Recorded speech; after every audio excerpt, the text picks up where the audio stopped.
Hello guys. आज हम शुरू करेंगे एक नया चैप्टर इवोल्यूशन। ये इसका पार्ट 1 है। आई होप सब लोग बढ़िया होंगे। तो चलो शुरू करते हैं चैप्टर।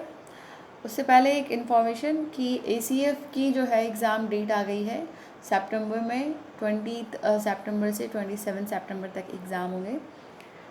तो शुरू करते हैं चैप्टर। विकास ही जीव विज्ञान का होता है, जिसमें पृथ्वी पर जीव रूपों के इतिहास का यानी कि उनकी हिस्ट्री का, लाइफ फॉर्म्स की हिस्ट्री का जो है वो स्टडी की जाती है। तो इवोल्यूशन एक्चुअली है क्या यहाँ पे? तो इसको समझने के लिए हम देखेंगे कि जो फ्लोरा एंड फौना है अर्थ पे, वो मिलियन ऑफ ईयर्स में जो है इवॉल्व हुई है धीरे धीरे, क्योंकि वो जैसी पहले थी इनिशियल स्टेज में वो अब वैसी नहीं है, उनमें काफ़ी जो है चेंजेस आ गए हैं। तो इसके लिए हमको पता होना चाहिए कि ओरिजिन ऑफ जो लाइफ है, यानी जीवन की उत्पत्ति के बारे में हमको समझ होनी चाहिए। उसके अलावा कि यहाँ पे जो यूनिवर्स है, स्टार्स हैं, इवोल्यूशन ऑफ अर्थ है, ये किस तरह से हुआ था। तो हम देखेंगे ओरिजिन ऑफ लाइफ जो है वो क्या है। सो जीवन की उत्पत्ति। तो जब हम देखते हैं एक क्लियर जो नाइट होती है जिसमें क्लाउड्स वगैरह नहीं हो, तो जो साफ़ स्वच्छ अंधेरी रात होती है, उसमें हम आसमान के तारों को देखते हैं। तो हम एक्चुअली क्या कर रहे हैं कि हम पास्ट में देख रहे हैं, क्योंकि उनसे जो लाइट आती है, जो स्टीलर डिस्टेंस है, उसको हम किस में मेजर करते हैं? लाइट ईयर्स में, यानी प्रकाश वर्षों में जो है उसमें मापते हैं। तो ये हमसे बहुत ज़्यादा दूर है, मिलियन एंड बिलियन ईयर्स जो है, ये मिलियन ऑफ ईयर्स जो है दूर है हमसे, लाखों प्रकाश वर्ष की दूरी पे है। और इनसे जो रोशनी निकलती है वो भी जो है बहुत बड़ा डिस्टेंस ट्रैवल करके आती है, ट्रिलियंस ऑफ किलोमीटर जो है उसको ट्रैवल करके आती है। तो जब तक ये हमारी आंखों पर आज पहुंच रही, तो यानी कि ये बहुत पहले जो है वहाँ से चली थी और अब पहुँच रही है। तो हम क्या कर रहे हैं कि उसका पास्ट देख रहे हैं, उन सेलेस्टियल बॉडीज़ का। क्योंकि वो हमसे करोड़ों अरबों मील दूर हैं। और जब हम अपने आसपास की चीज़ों को देखते हैं अपने तो उसको हम अभी इन रियल टाइम देख रहे हैं, प्रेजेंट टाइम में जो है देख रहे हैं। तो यहाँ पे वर्तमान काल की वो चीज़ें होती हैं। तो जब हम सितारों को देखते हैं तो हम स्पष्ट रूप से जो है भूतकाल में, यानी जो पास्ट है उसमें हम पीविंग इन कर रहे हैं, यानी उसमें हम ताक झांक कर रहे होते हैं। ओरिजिन ऑफ लाइफ जो है वो एक यूनिक इवेंट है in the history of universe. ये अपने आप में एक अनोखी जो है अनूठी घटना है यहाँ पे। तो यूनिवर्स जो है वो बहुत बड़ा है। तो अगर हम पढ़ें अर्थ के बारे में, अगर हम बात करें, तो वो एक बहुत ही छोटे जो है कणिका के रूप में, एक स्पेक के रूप में जो है हमको मिलेगा। तो यूनिवर्स बहुत ही पुराना है, ऑलमोस्ट जो है 20,000 करोड़ साल पुराना, या 20 बिलियन ईयर्स ओल्ड है ये। ब्रह्मांड में आकाशगंगाओं के विशाल जो समूह है, हम बहुत सारी गैलेक्सीज़ है। तो हमारी जो गैलेक्सी जिसमें हम रहते हैं उसे हम मिल्की वे गैलेक्सी कहते हैं। इसके अलावा भी बहुत सारी जो है गैलेक्सीज़ यहाँ पे पाई जाती हैं। तो अब जो बिग बैंग थ्योरी है, जो कि एक्सप्लेन करती है कि ओरिजिन ऑफ यूनिवर्स जो है वो कैसे हुआ था, ये और ये मोस्ट एक्सेप्टेड जो है थ्योरी है about the origin of universe, यानी ब्रह्मांड की उत्पत्ति से रिलेटेड जो बिग बैंग थ्योरी है वो सबसे ज़्यादा एक्सेप्टेड थ्योरी है। ब्रह्मांड जो है वो यहाँ पे महाविस्फोट का सिद्धांत जो दिया गया है, तो यहाँ पे एक अनूठी कल्पना से परे जो है महाविस्फोट का भौतिक रूप है। इसके फलस्वरूप ब्रह्मांड का जो है विस्तार हुआ, यानी जो ब्रह्मांड है वो एक्सपेंड होता गया और उसका जो टेम्परेचर है वो कम होता गया।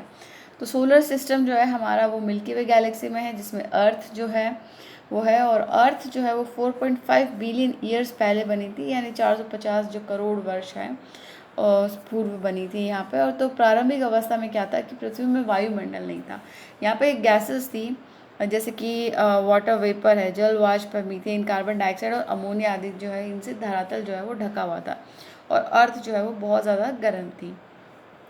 बहुत सारे सालों के बाद जो है क्या हुआ कि ये धीरे धीरे ठंडी होना शुरू हुई और बहुत जो ओशियंस वगैरह है उनका निर्माण हुआ। तो ऑक्सीजन जो है वो क्या था, सूर्य से आने वाली पैराबैंगनिंग यानी अल्ट्रावायलेट किरणों ने पानी को जो है वो H2 और O2 में जो है विखंडित कर दिया और हल्की H2 जो है वो मुक्त हो गई। सो ऑक्सीजन जो है वो अमोनिया और मीथेन के साथ मिलकर पानी, कार्बन डाइऑक्साइड और बाकी की जो गैसेज है उनकी इसने रचना की। सो यहाँ इस तरह से जो है हमारी ओजोन जो लेयर है वो बनी।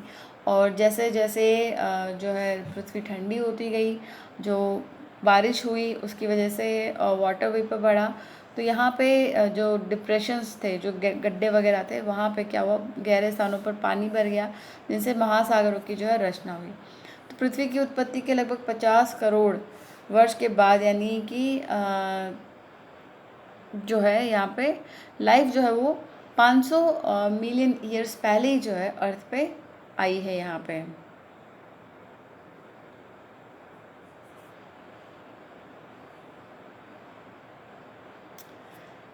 अब इसकी एक और थ्योरी है कि क्या जो लाइफ है वो आउटर स्पेस से आई है। तो ये इस पे जो साइंटिस्ट है इस पे भी बिलीव करते हैं कि ऐसा हो सकता है कि बाहर से जो है लाइफ आई हो अर्थ पे। तो जो अर्ली ग्रीक थिंकर्स थे उनका मानना था कि जीवन जो है स्पोर नामक इकाई विभिन्न या अनेक ग्रहों में जो है स्थानांतरित हुई। स्पोर जो है वो ट्रांसफ़र हुआ है डिफरेंट प्लैनेट्स पे इंक्लूडिंग अर्थ। और ये पेंस्पर्मिया जो है यानी सर्व बीजाणु को अभी भी जो है यहाँ पे ये अपना जो है मन पसंदीदा जो है वो एस्ट्रोनॉमर जो है उनका ये फेवरेट आइडिया है। बहुत लंबे समय से जो है ये माना जा रहा था कि जो डिकेइंग और रॉटिंग मटेरियल है जैसे कि स्ट्रॉ है, मड है, इनसे क्या होता है कि जीवन जो है उसकी उत्पत्ति होती है। लेकिन जो लुईस पाश्चर हैं उन्होंने एक एक्सपेरिमेंट किया और उन्होंने बताया कि जीवन जो है वो पहले से विद्यमान जीवन से ही निकल कर आता है, क्योंकि उन्होंने एक स्टरलाइज्ड जो है फ्लास्क लिया जिसमें कि मृत यीस्ट रखा, लेकिन उसमें कोई जीव पैदा नहीं हुई क्योंकि एनवायरनमेंट जो है वो स्टरलाइज था, यानी जीवाणु रहित था। लेकिन जबकि दूसरा जो फ्लास्क था उसमें मृत यीस्ट था और वो खुला हुआ था, तो वहाँ पे जो है लाइफ जो है फॉर्म वो बन गई थी। तो अब ऐसा जो था कि स्पॉन्टेनियस जनरेशन हुआ है, तो ये स्पॉन्टेनियस जनरेशन जो है वो नहीं था, तो इसको खारिज कर दिया गया, यानी स्वतः जनन सिद्धांत जो है वो सदा के लिए खारिज कर दिया गया, क्योंकि लुईस पाश्चर ने इसके लिए एक एक्सपेरिमेंट किया था और बाकायदा उन्होंने प्रूव किया कि ऐसा नहीं है। तो अब जो फर्स्ट लाइफ फॉर्म है अर्थ पे वो कहाँ से आया, इसके बारे में अभी तक हमें जो है आंसर नहीं मिला है। उसके अलावा जो रशिया के हैं ओपेरिन और इंग्लैंड के हॉल्डेन है, इन दोनों ने वैज्ञानिकों ने एक प्रस्तावित किया था कि जीवन का पहला स्वरूप जो है वो पूर्व विद्यमान जीवन रहित कार्बनिक अणु जैसे आरएनए, प्रोटीन इत्यादि से जो है आया हुआ हो सकता है। इन्होंने ऐसा कहा कि लाइफ जो फॉर्मेशन है वो केमिकल यहाँ पे इवोल्यूशन यानी formation of diverse organic molecules from inorganic constituents. जो कंडीशंस थी अर्थ पे वो थी कि हाई टेम्परेचर था, वॉल्केनिक स्टॉर्म्स होते थे यहाँ पे, और जो रिड्यूसिंग एटमॉस्फेयर जो था, यहाँ पे हमारे पास एटमॉस्फेयर नहीं था और यहाँ पे मीथेन और अमोनिया जैसी गैसेस थी। ठीक है, तो इसको प्रूव करने के लिए जो मिलर हैं उन्होंने एस.एल. मिलर, इन्होंने 1953 में एक एक्सपेरिमेंट किया इस तरह से। ये इनका जो है एक एक्सपेरिमेंट का सेटअप है। तो इन्होंने 1953 में, ये अमेरिकी साइंटिस्ट है, और इसी पैमाने की स्थितियाँ जो है पैदा की, जिसमें एक बंद फ्लास्क में मीथेन, हाइड्रोजन और अमोनिया को 800 डिग्री सेंटीग्रेड टेम्परेचर पर जो है रखा गया, और वहाँ पे उसमें एक इलेक्ट्रिक डिस्चार्ज जो है वो क्रिएट किया गया, यानी विद्युत डिस्चार्ज क्रिएट किया गया। तो उन्होंने देखा कि वहाँ पे अमीनो एसिड जो है वो बन रहे हैं। और अन्य लोगों ने भी इसी प्रकार के प्रयोग किए और उन्होंने पाया कि शर्करा, नाइट्रोजन क्षारकों, वर्णकों, वसा आदि भी जो है वो प्राप्त किया। उनका और उसके अलावा जो मेटेरॉइड्स हैं और उनकी कंटेंट को एनालिसिस करके भी ये सिमिलर जो कंपाउंड्स है वो मिले हैं। तो ये प्रोसेस है इवोल्यूशन का, ये सिमिलर है पूरे स्पेस में, कहीं पे भी जो अगर हो रहा होगा तो सिमिलर प्रोसेस से वो जा रहे होंगे। ये प्रक्रिया अंतरिक्ष के किसी अन्य स्थान पर भी जो है घटित हो रही होगी। तो सीमित साक्ष्यों के आधार पर निराधार कल्पना वाली कहानियों से पहले भाग अर्थात यानी रासायनिक विज्ञान को भी थोड़ी बहुत मात्रा में स्वीकृत किया जा सकता है कि केमिकल से जो है ऐसे लाइफ इवॉल्व हुई होगी। अब हमें पता नहीं है कि जो सबसे पहला जो सेल्फ रेप्लिकेटिंग माइक्रोब है, मेटाबॉलिक कैप्सूल जो है वो किस तरह से अराइज हुआ है। सो यहाँ पे स्वतः प्रतिकृति क्षम चयापचय कैप्सूल कब पैदा हुआ, इसके बारे में हमें कोई भी ज्ञान नहीं है अभी तक। तो जीवन का प्रथम अकोशिकीय रूप जो है वो 3 अरब यानी 300 करोड़ या 3 बिलियन ईयर्स पहले जो है पैदा हुआ और ये भीम का अणु यानी आरएनए प्रोटीन और पॉलीसेकेराइड रहे होंगे। तो यहाँ पे कैप्सूल अपने अणुओं का जनन भी करते होंगे। और उसके अलावा यहाँ पे ये जो है सिंगल सेल्ड एनिमल्स होंगे मोस्ट प्रोबेबली। तो अभी भी पाए जाते हैं सिंगल सेल एनिमल्स। सो जो सारी लाइफ फॉर्म्स है वो पहले किस में थी, वाटर इन्वायरमेंट में थी और धीरे धीरे इवोल्यूशन हुआ, वाटर से वो ज़मीन पे आए और दोनों एम्फीबियंस हुए, फिर ऐसे ऐसे जो टेरेस्ट्रियल अडाप्टेशन उन्होंने जो है अपनाया, तो रेप्टाइल्स और मैमल्स भी जो है आ गए। तो यहाँ पे जलीय वातावरण में ही रहेंगे होंगे, यानी आजीवित जनन अर्थात जीवन की अजीवों से उत्पत्ति के सिद्धांत की स्वीकृति को आज जो है वो बहुत ही बहुमत मिला है यहाँ पे। यानी जो first cellular forms of life थी वो इवॉल्व हुई होंगी into the complex biodiversity of today. तो यहाँ पे एक बहुत ही फैसिनेटिंग स्टोरी है जिसके बारे में पढ़ेंगे कि इवोल्यूशन ऑफ लाइफ फॉर्म जो है वो किस तरह से हुआ था। एक थ्योरी जो है इसके बारे में वो क्या कहती है, यानी जीवन स्वरूप का सिद्धांत, एक विकास, एक सिद्धांत। तो यहाँ पे अगर हम देखें कन्वेंशनली जो रिलीजियस लिटरेचर है वो हमको बताते हैं कि यहाँ पे स्पेशल क्रिएशन हुआ है भगवान ने, या जो है गॉड या अल्लाह ने जो है इसको स्पेशली जो है क्रिएट किया। तो ये यहाँ पे जो थ्योरी है इसकी क्या है कि अनुसार संसार में आज भी जितने भी जीव और प्रजातियाँ विद्यमान है वो पहले से ही वैसी ही थी जैसे उनको क्रिएट किया गया था। तो पहला सिद्धांत ये है और ये जब से सृजित हुए होंगे तब से ये सेम है, इनमें कोई चेंज नहीं आया है। दूसरा सिद्धांत कहता है कि उत्पत्ति के समय से ही ये जैव विविधता थी और भविष्य में भी ये ऐसे ही रहेगी। और तीसरा जो स्टेटमेंट है वो कहता है कि 400 वर्ष प्राचीन है हमारी अर्थ, हमारी पृथ्वी जो है वो 4000 वर्ष पुरानी है। और सभी विचार यहाँ पे जो है इनका 19th सेंचुरी में जो है इनको चैलेंज किया गया। तो अब अपनी ऑब्जर्वेशन पे जो है इन्होंने चार्ल्स डार्विन जो है इन्होंने ऑब्जर्वेशंस की। तो इनकी जो शिप है, जो जहाज़ है, उसका नाम पूछा गया था इस बार फर्स्ट ग्रेड में। तो ये है HMS बीगल नाम की जो है शिप थी इनकी। और चार्ल्स डार्विन जो है इन्होंने थ्योरी ऑफ इवोल्यूशन दिया था। तो इन्होंने कंक्लूड किया था कि जो एग्जिस्टिंग लिविंग फॉर्म है ये शेयर करते हैं similarity to varying degrees not only among themself, मतलब खुद में ही नहीं बल्कि जो मिलियन ऑफ ईयर्स अगो जो लाइफ एग्जिस्ट करती थी उससे भी ये काफ़ी जो है सिमिलर हैं। सो विद्यमान सजीव कमोवेश आपस में तो समानता रखते हैं बल्कि उन जीवों से भी जो है समानता रखते हैं जो करोड़ों वर्ष पूर्व यहाँ पर विद्यमान थे। सो अब बहुत सारे जीव जो है वो जीवित रूप में नहीं मिलते हैं, वो फॉसिल्स के रूप में मिलते हैं। तो हम उनकी स्टडी करते हैं फॉसिल्स के फॉर्म में।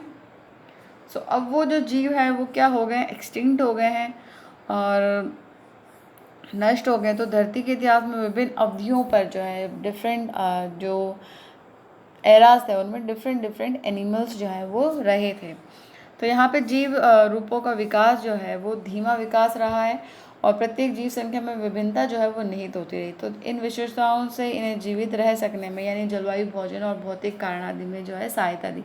यानी इन्होंने इसके लिए जो है सर्वाइव बेटर इन। सो यहाँ पे जो विशेषताएं हैं जो उनको जीवित रहने में सहायता देती है जैसे जलवायु, भोजन और भौतिक कारक, तो ये इनको अन्य की अपेक्षा अधिक जनन क्षमता भी जो है इनकी बना सकी। और दूसरे शब्दों में जीव या फिर जीव संख्या में उपयुक्तता थी, यानी उन्होंने जो है इनके अकॉर्डिंग जो है अडाप्टेशन किया था। सो जो फिटनेस ऑफ द इंडिविजुअल या फिर पॉपुलेशन जो है वो उनको हेल्प करती थी टू सर्वाइव। सो यहाँ पे फिटनेस अकॉर्डिंग टू डार्विन जो है वो क्या थी, उपयुक्तता जो है डार्विन के अनुसार जनन संबंधी उपयुक्तता ही रही जाती है। तो जो फिटनेस है वो ultimately refers to only the reproductive fitness. तो ऐसे जो कि एनिमल्स जो बेटर फिट हुआ है अपने इन्वायरमेंट में और उनकी प्रोजनी जो है वो ज़्यादा जिंदा रही दूसरे बाकियों से, यानी वो वातावरण के अनुकूल जो है उनमें अधिक उपयुक्त थे तो उनकी अधिक संतानें हुई। तो इसमें उनका जो है वर्ण होता गया, क्योंकि वो ज़्यादा अडेप्ट वहाँ पे फिट हैं और वो सर्वाइव कर पा रहे हैं, तो यहाँ पे उनका सिलेक्शन हुआ है। तो इसको क्या कहा गया कि नेचुरल सिलेक्शन। और ये एक जो है मैकेनिज़्म है इवोल्यूशन की। तो प्राकृतिक वर्ण जो है ये दी थी डार्विन ने। इसके अलावा एक प्रकृति विज्ञानी एल्फ्रेड वॉलेस भी हैं। उन्होंने क्या कहा था कि मलय आर्किपेलागो पर इन्होंने काम किया था, और इसमें भी जो है उन्होंने भी ठीक इसी समय जो है लगभग आसपास यही निष्कर्ष निकाला जो कि डार्विन ने निकाला था, जो मलय आर्किपेलागो है। तो सिमिलर कंक्लूजन आए इनके भी सेम टाइम में ही। क्या हुआ कि अपेरेंटली जो नए टाइप के ऑर्गेनिजम्स हैं वो रिकॉग्नाइज किए गए। तो यहाँ पे जीव जो है वो पहचान में आते हैं जब समय गुजरने के साथ जो है नए प्रकार के नए रूप के जो है जीव सामने आते हैं। तो इन्होंने भी यही कहा कि इवोल्यूशन जो है वो एक ग्रेजुअल प्रोसेस है, वो धीरे धीरे होता है। ऐसा नहीं है कि लाइफ जो है जिस फॉर्म में अभी एग्जिस्ट कर रही है वो उस तब भी जब उनको क्रिएट किया होगा तब भी वो वैसी ही होंगी। लेकिन जो एग्जिस्टिंग लाइफ फॉर्म्स हैं वो सिमिलैरिटी शेयर करती हैं अपने कॉमन एंसेस्टर से, यानी अपने पूर्वजों से ये हिस्सेदार होते हैं। हालांकि ये जो पूर्वज है ये पृथ्वी के इतिहास में विभिन्न समय यानी युगों, अवधियों और कालों में विद्यमान थे, यानी अलग अलग जो है इपोक्स, पीरियड्स और एराज में जो है ये विद्यमान थे। तो जो जियोलॉजिकल हिस्ट्री है अर्थ की वो क्लोजली को रिलेट करती है with the biological history of earth, यानी भूवैज्ञानिक इतिहास जो है वो जीव वैज्ञानिक इतिहास के साथ निकटता से जुड़ा हुआ है। ये एक कॉमन जो है परमिसिबल यानी औचित्यपूर्ण सारांश ये है कि पृथ्वी पर जो है वो बहुत पुरानी है, बहुत ओल्ड है, and not thousand of years जो हम पहले देखते थे, लेकिन ये जो है बिलियन ऑफ ईयर्स पुरानी है। ऐसा नहीं कि हज़ारों वर्ष, करोड़ों अरबों वर्ष पुरानी है हमारी जो पृथ्वी है। इस वीडियो में इतना ही। नेक्स्ट वीडियो में हम पढ़ेंगे what are the evidences for evolution, यानी विकास के प्रमाण क्या हैं। तब तक अच्छे से पढ़ाई कीजिए, अपना ख्याल रखिए। All the best, thank you.